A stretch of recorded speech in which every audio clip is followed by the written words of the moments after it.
as far as, without being protectionist, we protect Indian people, Indian industry, legitimate ways, whether it's safeguard duty or anti-dumping duty, from cheap, improper exports from China, is good for us. They are our major competitors all over the world.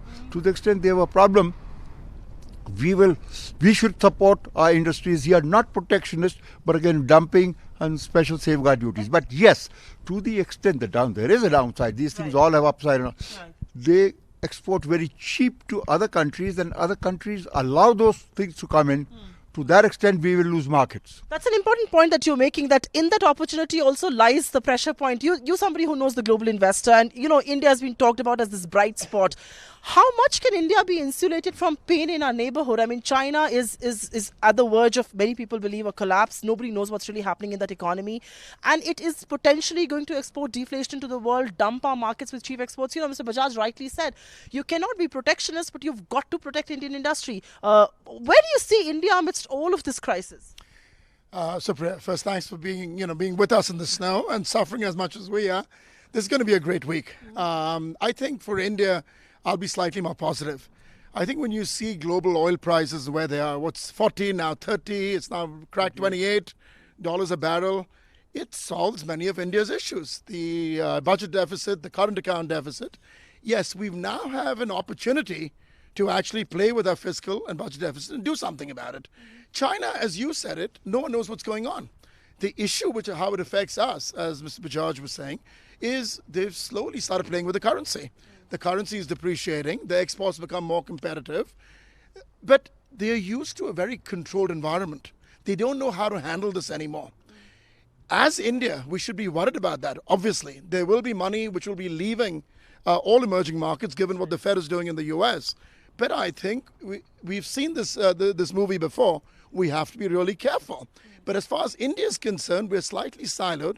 We have we have a democracy. We have a functional domestic market, which for all means and purposes has not been affected. And if the positive dividends from the oil prices can be corralled properly, we have a unique situation. And it's not just China. Look what's happening in Brazil. Right. Look what's happening in Turkey. Look what's happening in Russia. There is no BRICS. India is the one which stands out. And it's our 5 years to do something about it and not lose this opportunity to do something about it. That's a valid point. It's our 5 years. We must do something about it. But I want to take over the point of oil. Mr. Bajaj has spoken about it in the past. Manish speaks about it now. It's a huge dividend, the fact that oil prices have crashed the way they have. But detractors also say that this global volatility in oil is eventually going to hurt India. Yes, it's very good for your deficit right now. So I have two questions for you. The volatility is eventually going to hurt us. Are you somebody who's worried about that? And the second thing is, do you believe the government has leveraged the... So first, as far as volatility is concerned, it's very clearly here to stay. We've seen it over the last 4 or 5 years, the financial crisis in the West, and you're going to continue to see it for some time. So it's whether it's at a country level, whether it's at individual industry or company level, it's really for us to see how we manage to build our businesses through this volatility. You can't wish it away, right? And as far as the country is concerned, I think we need to leverage, as you were saying, the benefit that we're getting because of low oil and just create more consumer demand.